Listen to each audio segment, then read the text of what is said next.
Hello, this is the fishing and reeking video for the Magic MayFLy Nymph, which I have right here in a size 16. Okay, materials you're going to need to rig it the way I would is a small gold bead, tungsten bead. Sorry you guys can't see this right now, but this is a tungsten gold bead, 3.3 millimeters. I'm going to zoom in just a little. Okay, now you can see me. I'm just going to put the fly right in the vise that I've already tied to the material, or tippet material. You have tippet material. Now, in the normal rigging, you would take off your fly and then do the bead, which I will actually do that. Should have done that a little earlier. Here. So you guys can get full use of this rigging video. So I got my tippet material and I got my gold bead. Let's pretend I'm at the water. On the water. Okay, I'm going to zoom in. Just a little. Okay. This bead. Notice there's a side that has a little drilled taper hole. There's a side that doesn't. You want to put the side that has the drilled tapered hole towards the taper in your leader. This is going to help stop it a little. So, I have on my tippet. You just want to face it towards your leader. So you want the small end facing towards your fly. Now I'm just going to decide roughly where I want it. Take the other end, and I have the bead in this hand. Come around.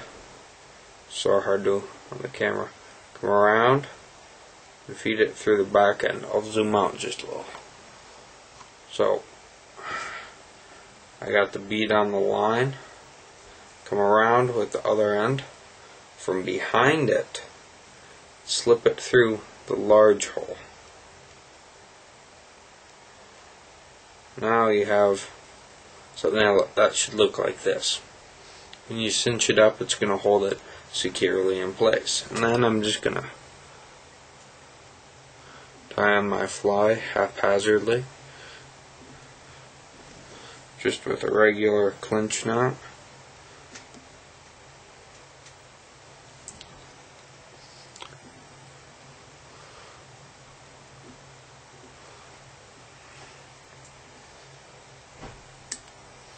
Okay,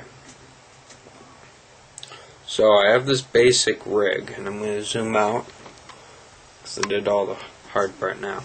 So you need to figure out how you want to drift it. This is a drifting rig. MayFLy nymphs, as you should know, don't swim very well. So what's going to happen is this is going to hit the bottom, and this fly, I just tied it, does not have any weight practically, so it's going to go pretty high, like a white fly in the water column. You're going to have your bead down here. This bead is going to anchor to the bottom while this fly is up here.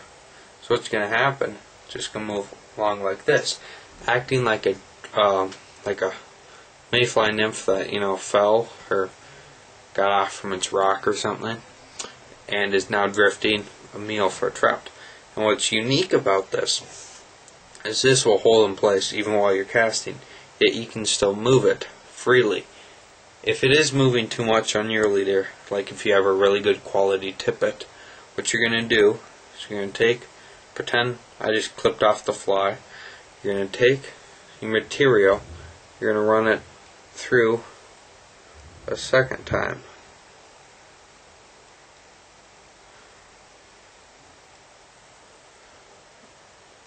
And now it's not going to move at all. And to loosen it up, I'll zoom in just a sec. I'll zoom in. All you do is you take some object, like the hook of your fly, and just pry those bad boys free. Now that you have those free, take another object, like a stick or something that moves, pry them open a little more, and you can move it. Or you just back out. But that would be like more permanent. If you're searching, just have the one loop over it, because you can still move it pretty freely. It'll still when you're casting. You'll still stay in place and have your fly over here. I'm going to talk about fishing, how I fished this very successfully. What I did is I simply cast upstream, and before I even did that, I had this rig set up. How did I set up this rig? Well, the day before, or if you don't know it, you can guess, you need to find out how deep the water is. So I went through there scaring all the fish away and measured roughly with my legs how deep it was, and it was probably about 3 to 4 feet in the ripple that I wanted to fish. So next day in the morning I came along with this rig, and what I did is it was fairly rocky, so I did not choose the largest bead I could. I just chose this 3.3 millimeter. You could choose like this is probably like a 1/16 of an ounce. You could choose like a big one, I'm thinking, big one. Could use some beads bigger. Oh, you guys can't see that. But you could choose a bigger bead. You could choose a smaller bead. The weights, you can mess around with it. It's not going to be that hard casting because it's right there. You could use a split shot, but a split shot can't move around the line as much, and it'll tear up your line. And I haven't heard of tungsten split shot, and I have fished in Yellowstone, and you can't have lead split shot. So it's the rig itself is just on a shortened up scale. It's just going to look like this. This is going to be the bottom, and if I can, I'll hook it up. Your fly is going to be like this, sort of. When this hits dead bottom, and your leader is going to go up here where your fly line is hopefully floating. I do not use an indicator. I just let it drift, and I keep my fly line, I keep stripping it in. So I don't really pull it, but I can feel it a little. When I feel a tug, I'll just set the hook, or lift the tip of my fly right up. If there's something in there, I'll set the hook. This was very effective. I caught some big ones, I caught some small ones, I caught some good eating size if you choose to keep. This can be used with a lot of stuff. You can have an indicator. If you have an indicator, you have to measure for two things. An indicator should be roughly a foot longer, or foot longer than the depth you're fishing at, to allow for slack and angle. So if I was fishing 4 feet of water, I'd have my indicator 5 feet up, not from the fly, but from this tiny tungsten bead here. And then roughly works, you want your nymph in the water column. So you could have a, if you're fishing 4 feet of water, you want 1/3. So that would be like a foot and a third, or just about a foot. You could have 6 inches, you could have it closer to the bottom if you want to. It all depends where the fish are feeding. You have to experiment. Once you experiment, you can mark down in your journal where the fish are and what time of day and time of year it was for that particular river. I've done this very effective. You can do this with soft hackles. I just designed it specifically for this fly, and now I can adapt it to any other fly just because the versatility of a small MayFLy Nymph like this.